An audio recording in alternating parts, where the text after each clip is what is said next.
Hello there, I'm Nancy from Black Sheep Knitting in Needham, Massachusetts. We're a yarn shop. We've been here actually, as I counted up, I think it's 17 years. I've only owned the shop for going on 6 years this coming January. We have lots of classes, we have workshops, and today I wanted to talk to you about an upcoming workshop. There'll be 2 offerings of it. One will be on Tuesday, December 7th. I'm trying to read what I think that's a Tuesday. No, it might be Wednesday, from 4 to 5:30, and then Saturday from the 11th from 11 to 12:30. Sorry, that was confusing, but it'll be posted on the email, and you'll have an opportunity to sign up. Wet felting there are a couple methods of doing it. What you probably have seen is wet felting on a silk scarf, and that's called nuno felting, where the loose fibers, yarn fibers that are we call roving or unspun yarn, are felted into a scarf. But I discovered another way of doing it, which is more simple and quicker, and I'm going to do a workshop on that. So here's one sample of a scarf that I did. You can see it has all kinds of color in it, and it's actually different on the other side, which is kind of fun. You can make it completely different on the other side. And you'll see in the workshop how to do that. This is one here that I put in bits of silk and other fibers in it, and it's different, of course, on the other side. And here's another one that I did, and this one's quite different. Depending on what kind of fiber you use, they are also different. So that's another example. And then if you want to do something that's somewhat pictorial, this is one I was just fooling around with, but you can kind of get the gist that you can actually create more interesting things. I think my idea was kind of a garden theme, but I'm not sure. I did this a long time ago. But you can do things like that. The lovely thing about this is that it's a very, very simple process. And if you're stuck for a new gift for the holidays, these are perfect, because you can do, in a night, you could probably do 5 of them. And there's a secret to how you felt them, and you'll find that out in the workshop.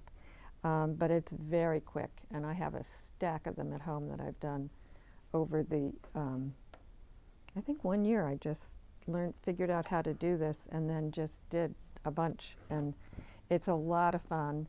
You can be creative. You don't have to know how to knit to do this. So if you have a friend who wants to make something but doesn't know how to knit, you can sign them up, and I have a friend of mine I'm going to sign up, and she's going to do it, and she says she's only good with a glue gun. Well, now she's going to have a new skill for herself. So you'll see the announcement of when and how to sign up for that.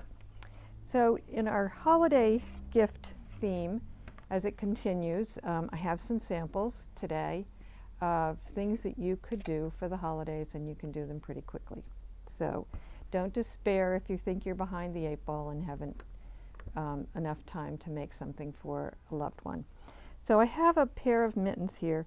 These are called lightning fast mittens, and it's done in Rasta, and literally you could do one of these in an evening or 2, depending on how quickly you knit. It's knit in the round, and you can do it on double pointed needles or magic loop, and it takes a pair of mittens you could do in one skein. We also have in the shop, and you've probably seen them advertised, the Chow Goose Shorty needles, and you can do those. I think for the whole thing you could do, except maybe the thumb you might have to do on double points. So some of the colors of Rasta that I have available for you are, this is Piedras, and this is Teal Feather. This is Wales Road, one of my favorites. It's just this gorgeous purple with teal in it. And this one is Verde Azul. I think I'm saying that right, but gorgeous blues and greens. And then another favorite is Bahia Electrica. It's a beautiful pink. So those are some good choices. And if you want to, if you have the time, you can make a matching hat in Mittens, although these don't match. But this is called Perky Little Hat, and it also takes 1 skein of Rasta. So it's a fun hat. It's not hard to do. And again, you can do it in a day or two. That means you do have to sit down and knit. You know, a lot of people think they or don't get things done because they don't give themselves enough time. But most of us sit around in the evening and watch TV. Others of us do read books, which is great. And it is hard to read books and knit at the same time, although I have friends who do it. You can listen to books and knit, and that's a favorite of mine, or you can listen to past podcasts and knit also, and that would, you know, allow you to finish something like this very quickly. The last piece that I have to show you is called, this is a shop pattern, it's called Pom Pom cowl. So it's just and this one I did literally knit in an evening. So it's knit and in one piece, but back and forth, not in the round. And I sewed it together at the end and then put on a pom-pom. And this is how you wear it. Just like this. So this is a fun one, and you could do this in Rasta. We have also behind me on the wall, I don't know if you can see it behind me, but we also have big wool, which is a good substitute. But what we did it in is Usha, which is from, is it from Uruguay? I always forget. In any case, we have it in, and it's an alpaca and, no, it's all merino. I lied. Yep, it's 2% polyamide. But anyway, it's super soft and it comes in lots of colors. I have some more over here. And we have pom-poms in the store. We're getting more in.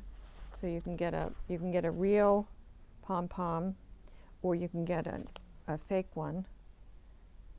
This is a real one. So those are some quick projects that you can get done for the holidays. They're also very satisfying to do because they do finish up quickly, and you have this great sense of, oh gosh, I finally finished something. So if you've been working on a sweater that, like I have, I think I have 3 on my needles at the moment, and you've been slogging through those, this is very satisfying to do one of these projects, knock it off for somebody on your Christmas list or your Hanukkah list. I know Hanukkah's really coming up fast, so if you do want to do something for somebody, come in and get some of these yarns for projects. So I hope you have, I know everybody's getting all riled up for the holidays. I hope people get a chance to relax, visit with your friends and family, get a chance to knit. And remember, you don't have to cook everything in the world for everybody. I mean, you can also, I always, when I do my Thanksgiving dinner, I buy some of it. So, of course, you buy the turkey, but I'm going to buy the pies this year. I don't really have time. And by the time everybody's eaten a huge meal, I don't think they care if I made it, if it's homemade or not. And certainly you can go to these places now that have wonderful desserts. If you don't like pie, there's all kinds of other things. And we don't have to stuff ourselves. It's not necessary. But Robin's making a face at me. Maybe you do have to stuff yourself. I know that I make enough food that I'm really full at the end. But the whole point of the holiday is to get together and be thankful and not cook your brains out and not be exhausted so that you can't knit or you can't really enjoy yourself. So I hope everybody has a wonderful time. Travel safely. And I'm going to preach a little bit here, but please wear your masks. We want you to be safe, and we hope you just have a wonderful, wonderful Thanksgiving. and we'll see you soon. Thanks.